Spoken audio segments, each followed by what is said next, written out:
कि एक श्रृंगी नाम के ऋषि थे, उन्होंने ऐसे ही अपने इसी अज्ञान आधार को प्रमुख रखकर जंग वन में चले गए, फॉरेस्ट के अंदर बैठ गए, जाकर हठ योग किया। इन्होंने क्या सोच रखा है कि पहले अपनी इंद्रियों को काबू करें और ताकि ये भक्ति में फिर बाधक ना हो। इस उद्देश्य को लेकर के दूसरा वो रखते हैं कि जैसे वन में चले भी गए तो भूख प्यास सताती है,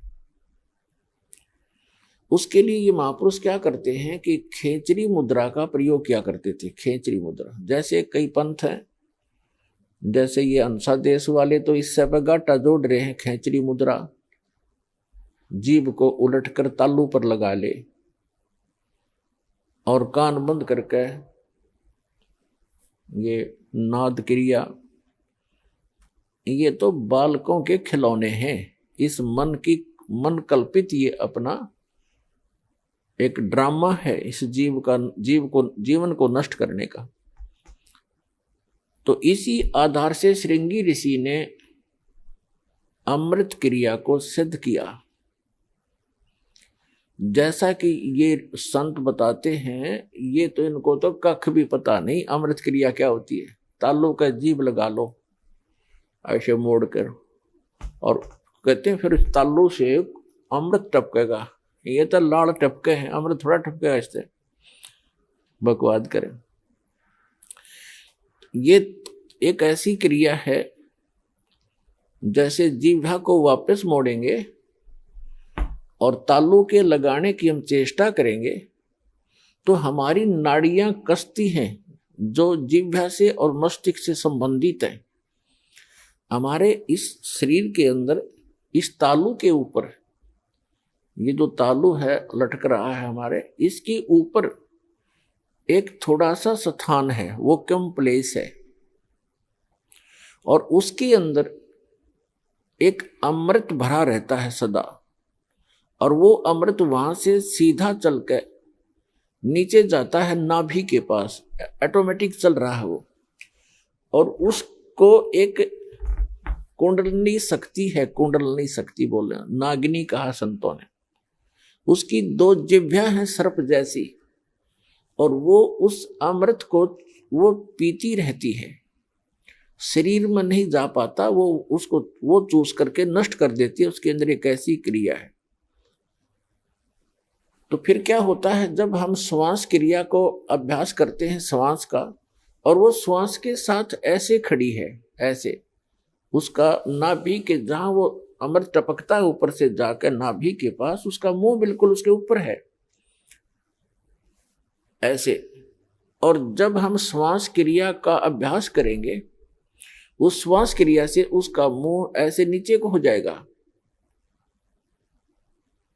और फिर वो अमृत जो है पूरे शरीर में जाना शुरू हो जाएगा।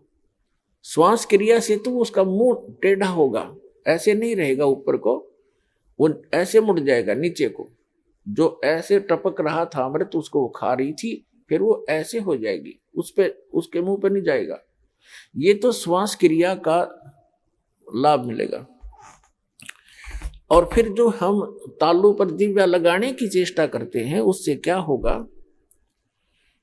कि हमारा जो ऊपर इस तालू के ऊपर एक स्थान है जहां पर ये अमृत भरा रहता है, लिक्विड सा है ये, इसके उसके नीचे वो एक जैसे इसको अर्ध छोटा सा बेर होता है, बेर का फल, बेरी का फल, उसको आधा काट दे, साफ कर दे, इतना सा है वो, ऐसे आधा कटा हुआ। और उसके बिल्कुल नीचे एक वाल है, वाल, और उसके ऊपर एक छोटी सी नाड़ी टिकी हुई है जो उस वाल के सुराख को रोक रही है। तो उस अभ्यास करने से एक तो उसकी वो नीचे को हो जाएगी, नागनी श्वास के जो श्वास क्रिया से तो नागनी का फन नीचे को हो जाएगा, और फिर वो नीचे जाना शुरू होगा। और जिस रास्ते से फिर वो जाएगा उस नागनी के हाथ नहीं लगेगा, वो पूरा शरीर में व्याप्त हो जाएगा। एक स्वाभाविक ओवरफ्लो होकर के वो छोटा सा जो आधे बेर का जितना स्थान समझो खाली, ओवरफ्लो होकर जब जाता है तब वो नागनी के मुंह पर गिरता रहता है।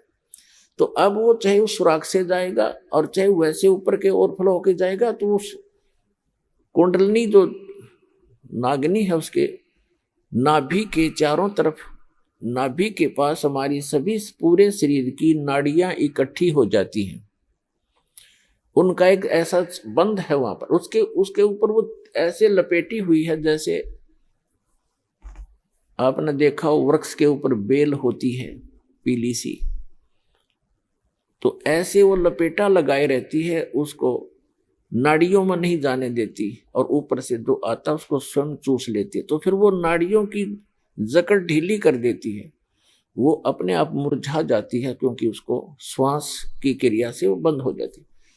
और फिर उससे जो हम जिह्वा का अभ्यास करते हैं, तो जो तालु है ऊपर जहाँ सरोवर है, जिसको मान सरोवर कहते हैं शरीर में, जहां पर यह अमृत भरा हुआ है, उसका नीचे का सुराख थोड़ा सा खुल जाता है, उससे फिर अमृत टपकना प्रारंभ करता है। अब कहने का भाव ये है कि ये सारा कुछ भी हो गया, आपकी कुंडलनी शक्ति भी जागृत होगी और वो नागिनी भी दबगी नीचे को होगी और उधर से आपकी अमृत क्रिया भी सिद्ध होगी। फिर अब क्या होगा,